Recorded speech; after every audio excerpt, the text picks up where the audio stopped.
go. My trailer's a 99 Hornet with a 6-gallon Atwood water heater. And it has finally started to leak. The little cheap plastic plug is leaking, and my relief valve is leaking. So my answer was, I'm going to replace both of them and upgrade at the same time. So, being that I live out in the boonies, I'm getting pretty sick and tired of these picky people coming up with excuses to fill my propane tanks. And I don't like having to trade them out at Walmart every single time I need propane, because that requires a drive. So, they've been coming up with excuses. Oh, it's too cloudy out. Oh, there's static in the air. Blah, blah, blah, blah. So this way, I can use my propane for just my oven, and I can use the electric for my water heater. Because I'm only one person. I only do dishes, and I only shower with hot water. That's it. So, not using propane for all that will be excellent. So it's nighttime. I don't care. I got off of work. I'm going to install this thing today. Right now I've got a load of wash running. That way I can use up my hot water. And then I will turn all the water off and continue this process. So now I'm going to open up the box and see what we got. Very simple looking. I've already read the PDF online, so I knew what I was getting myself into. This isn't going to be bad at all. Got our heating element.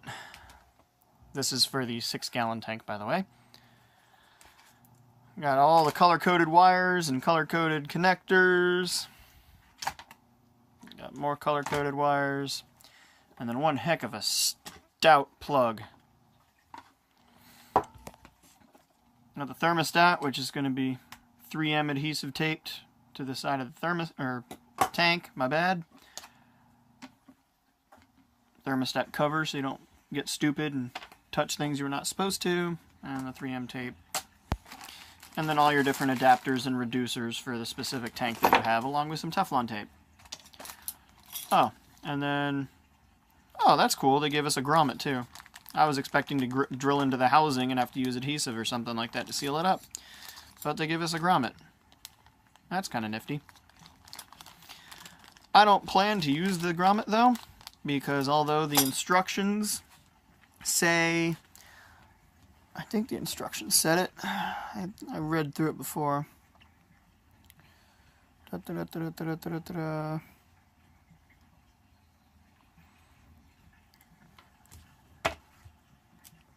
Well, somewhere in the instructions I read, I believe, said don't route the wires along the propane pipe. But I plan to do that because I'm not an idiot, and the propane pipe is not hot at all. Nor am I going to cut into the pipe or anything like that. I'm just going to remove a little bit of adhesive next to it, slide the wiring through, and put a new layer of adhesive on there to seal up the hole. Because I don't feel like drilling holes unnecessarily when there's already a perfectly good hole to use. So while my load of wash is running, I plan on doing things a little out of order, and I'm going to install my thermostat, since right now I don't have the water turned off. I'm going to get the thermostat in there, and then by that time the water should be done. I can turn that off, drain my tank, install the relief valve at the same time as installing the heating element and the appropriate reducers. So let's get to doing that. I found it. Do not run wires through the gas line inlet. Well, guess what? I'm going to do that. Because I can. Underneath my cabinetry, right next to my power inverter converter deal, and per the instructions it also says, ideally put it on a flat surface. Well, the flat surfaces of my tank are tucked into the side there and tucked into the side there. Yeah, that's not going to happen because I'm not removing any of my cabinet walls to install this.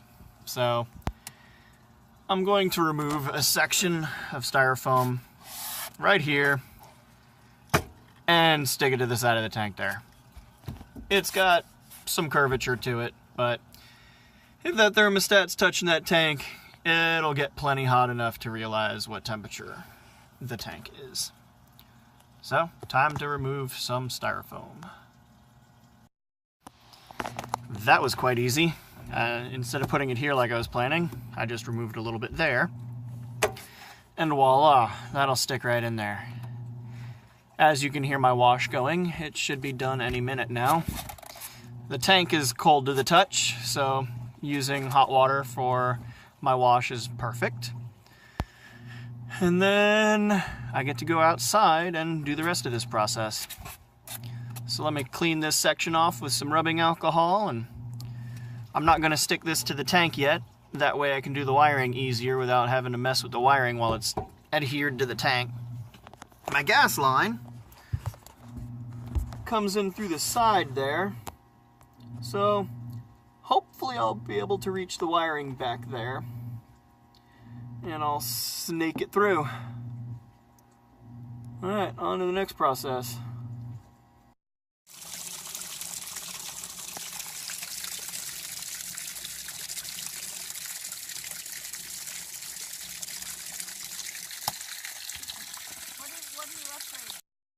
Okay, so I installed the new relief valve.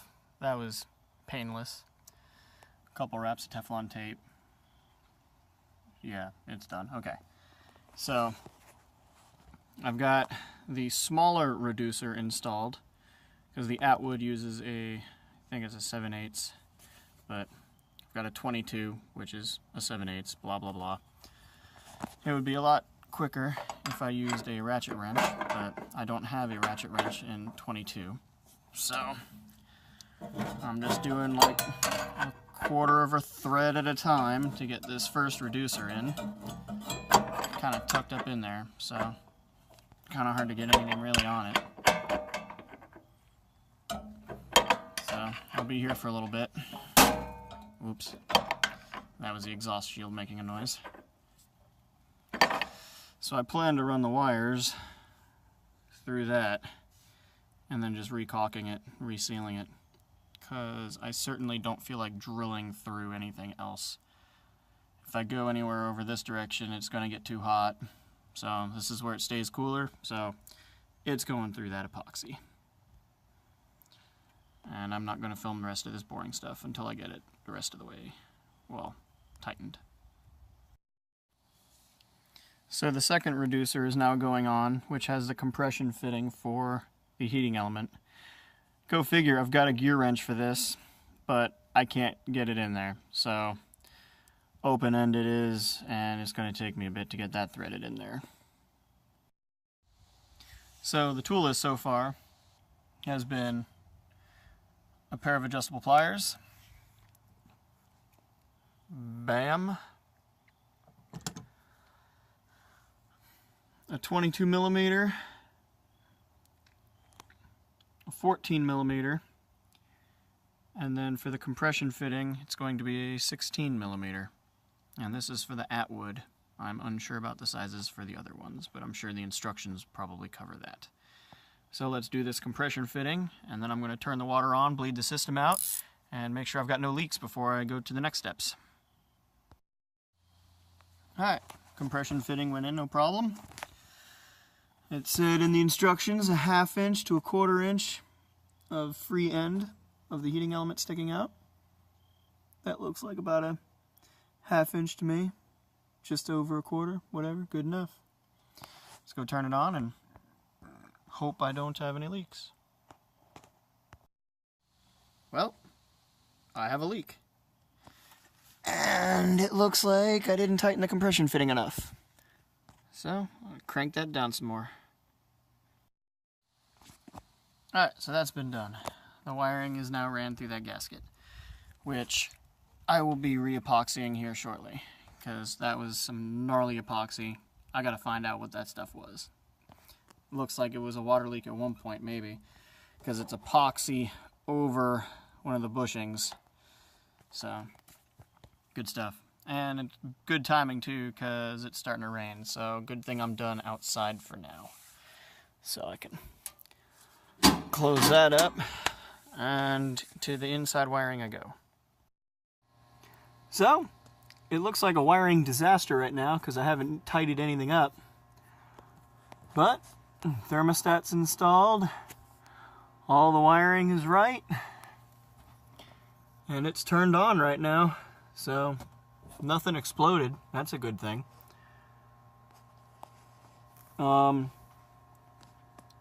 Right now I've got a power meter, and I normally run about, with my trailer at idle, well, car term I guess, but with just my fridge running, I should say, I'm normally sitting at about 8 cents an hour for 11 cents a kilowatt. And the moment I turn the heater on, now it's at 20, I think it's at 28 or 20 cents. So, basically a quarter an hour, sounds like, to run the electric heater. So, it's better than propane. Easily better than propane. So, now I'll wait and see how long it takes to get to temperature. I left the thermostat at the default temp. I believe they said it's set to either 120 or 130. Let's see. Either way, I left it there. So, I'll be able to feel the tank and see how it's doing. Should be exciting. Yay. No more dicking with propane. Oh, the one interesting installation that took me a little pain in the neck was the ground wire. There's nowhere really to ground this thing, and I don't feel like sticking it to the tank, whatever. So I had to run the ground wire back outside, and getting my arm through there wasn't exactly the most fun experience in the world. But I got it back there, got it back through the O-ring, and I used the bolt, or one of the bolts, a little tiny, it looks like a 6mm or something, that holds the exhaust shield on for my propane. I unscrewed one of those and grounded it by that. So, wham bam, thank you ma'am, we are installed and ready to rock and roll.